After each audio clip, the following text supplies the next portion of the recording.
ત્યાર પછી આપણને અહીંયા એક એક્ટિવિટી આપવામાં આવી છે.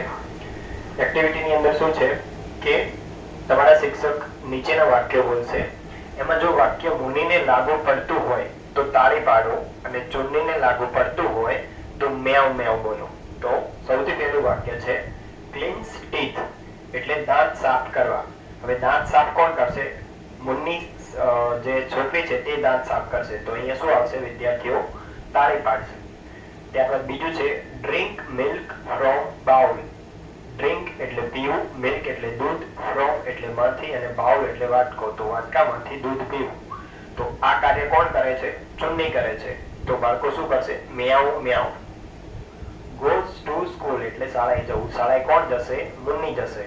તો અહીંયા શું આવશે? તાળી પાડવી. Then does homework. તો હોમવર્ક એટલે ગૃહ કાર્ય, ડઝ એટલે કરવું. તો હોમવર્ક કોણ કરશે? ગૃહ કાર્ય કોણ કરશે? મુન્ની કરશે. તો શું આવશે? તાળી પાડવી. પાંચમું છે takes a bath in tub. Takes a bath એટલે સ્નાન કરવું, ઇન એટલે માં અને ટબ ટબમાં સ્નાન કરવું. ટબમાં સ્નાન કોણ કરે છે? ચુન્ની. તો શું આવશે? મ્યાઉ મ્યાઉ.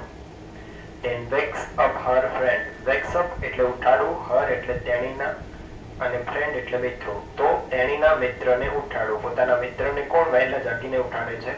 ચુન્ની. તો શું આવશે? મ્યાઉ મ્યાઉ આવશે.